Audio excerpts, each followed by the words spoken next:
Hobosexuals are amazing at eating. That's how they get you. Thank you so much for this comment. This is one of my mutuals. Go follow. It is absolutely not a coincidence that most hobosexuals are so good at eating kitty cat.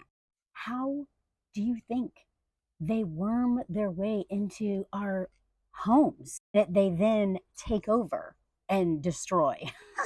Like, usually these men don't even have much of a personality. Okay, I'm gonna give you some red flags.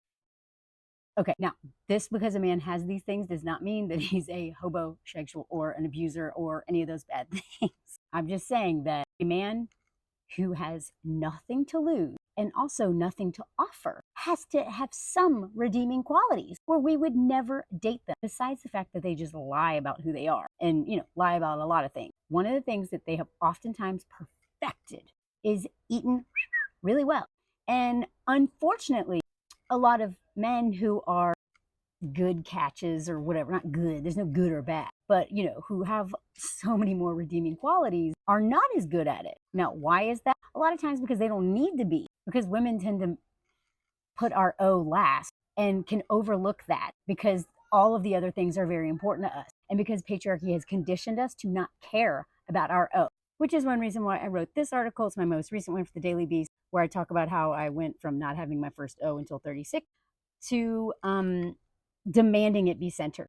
But one of the stories in this article is that my schmegsual awakening came about because I dated and fell for a hobo schmegsual. I didn't know my body could do those things. I had no idea what it's like to have an out of body yet in my body experience like you can get from someone who knows how to do that well. But it makes sense that if a man comes into our life and centers our pleasure, then we assume, oh, he must be a very selfless, giving person. Mm-mm.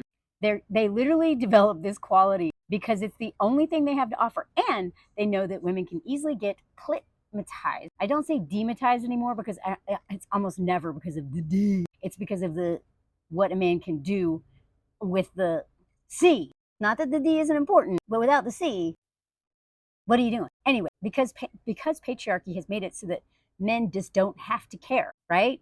And especially in the US, it is like a running joke when they go and interview men. How many times does your girlfriend have an O? And they're like, I'm pretty sure all the time. Bro, you would know. And then also because patriarchy has conditioned women to be codependent and enabling and to not center our needs and to be obsessed with the man and what he needs and all this stuff. And then, of course, you add corn into all that. Then, a lot of us are just faking it to protect his ego, protect his feelings, because we're taught to center men's shame, right? And then if you fake it in the beginning, then you're screwed because you can't stop faking it. It's hard to get out of that situation of when you start off letting him think that what he's doing is enough when it's not. How are you going to bring that up? Women are conditioned under patriarchy, and especially if you come from serious codependency, if you come from a family background with abuse, narcissism, addiction, incest, any kind of stuff like that, you are automatically as a woman going to be taught to be hyper focused on taking care of that man and his everything and not even being in touch with what you want and what you need. So if you're like me, someone who was chronically codependent, didn't date men at all because I was afraid they'd bring out my codependency, and boy did they. I had to learn the hard way. I had a lot of healing I needed to do. But this man centered my and I was like, holy crap, what a selfless man. And then some of the other stuff he did, which apparently is very common, is he washed my hair. He washed my hair in the shower. I remember this one scene where he covered my ear so that water wouldn't go in it as he's washing my hair. And I'm like, what a thoughtful man. He cooked me meals in the beginning. He did all these really cute, nurturing type things because I'm not nurturing by nature. I'm the dude. I've always been the dude. Part of that is a trauma response. Part of it is I'm just a tomboy. And I don't know why. There's a lot of reasons. I even wrote about it for Glamour when me and Anthony first started dating, long before we got married. But I'm like the dude. Google this if you want to read it. But here's the difference, because Anthony has done a lot of those things. He's the cook. I have never cooked this man a meal. Not once. Pretty sure I've never cooked him a meal. That's just not me. I don't want to. I'm not good at it. I could learn, but I don't want to. So he's the cook in our family. And he's French. So he cares a lot about food. So if you care a lot about food, don't rely on Melanie. I would literally eat rice cakes and bananas every day because I'm lazy and have ADHD and don't care. I'm not lazy. Sorry, judge. It's exhausting for me to think about meals. So there's a lot of things that my hobosexual ex did in the beginning to reel me in, eating really well was the main one, though. Those other ones made me think he was a nurturing man. He's going to offer a lot. It's okay that I make more money. It's okay that, he doesn't have a driver's license or a home, hasn't ever been to the dentist, brushes his brushes his teeth with dirt. I caught him doing that. Caught him eating dog bone. Literally was a rail rider for 9 years. Literal hobo. Didn't work on himself. Literally a parasite. But eating, perfected, man. He went to the school of eating. Whoever offers that course, he went to it. And he knew that doing my laundry, cooking me food, nurturing me, because I'm such a tough, I'm such the dude, was just what I thought. It was like a yin to my yang, for lack of a better word. I don't know. I don't know. I don't like using masculine, feminine. I don't know what else to use.